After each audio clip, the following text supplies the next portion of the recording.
dhalaalid dhalaalid maxaa ku dhaha luqadda ingiliishiga sida barafka markuu dhalaalayo oo kale sida subaga markuu dhalaalayo dhalaalid melt haddaa dhahday jawaabtaada way saxan tahay dhalaalid luqadda ingiliishiga waxaa loo yaqaanaa melt melt waa dhalaalid ereg labaad qanjuruufad ama qanjuruufo maxaa ku dhaha luqadda ingiliishiga qanjuruufo yes pinch haddaa dhahday jawaabtaada way saxan tahay qanjuruufad luqadda ingiliish waxaa loo yaqaanaa pinch pinch ayaa loo yaqaanaa qanjuruufad bulsho maxaa laha luqadda ingiliishiga bulsho yes society haddaa dhahday jawaabtaada way saxan tahay bulsho luqadda ingiliishiga waxaa loo yaqaanaa society bulsho waxaa loo yaqaanaa society calaf maxaa ku dhaha luqadda ingiliishiga calaf calaf fortune haddaa dhahday jawaabtaada way saxan tahay calaf luqadda ingiliishiga waxaa loo yaqaanaa fortune calaf waa fortune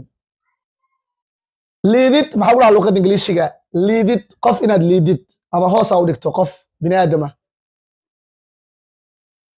yes underestimate haddaa dhahday jawaabtaada way saxan tahay liidid inaad qof liido luqadda ingiliishiga waxaa loo yaqaanaa underestimate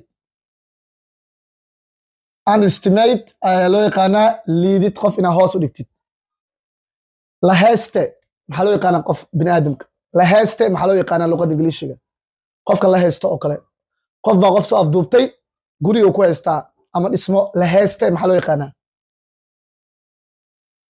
okay hostage haddaa dhahday jawaabtaada way saxantaa laheeste luqadda ingiliishiga waa hostage safar maxaa loo yaqaanaa luqadda ingiliishiga safar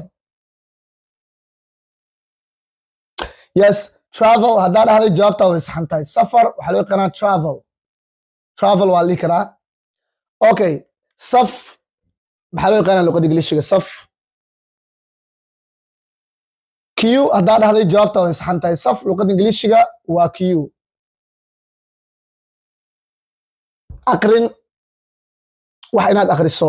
maxaa loo yaqaanaa luqadda ingiliishiga oo aan ahayn sida buug oo kale waxaan rabaa markaa inaad akhrisid qur'aan oo kale markaa akhrinaysid maxaa loo yaqaanaa luqadda ingiliishiga recite haddaa dhahday jawaabtaa way saxantaa akhrin qur'aan ama diin waxaa loo yaqaanaa recite waxaan kaa rabaa erigan tugsade maxaa ku dhaha luqadda ingiliishiga tugsade wixii lagu dhahaayo comment ku soo qor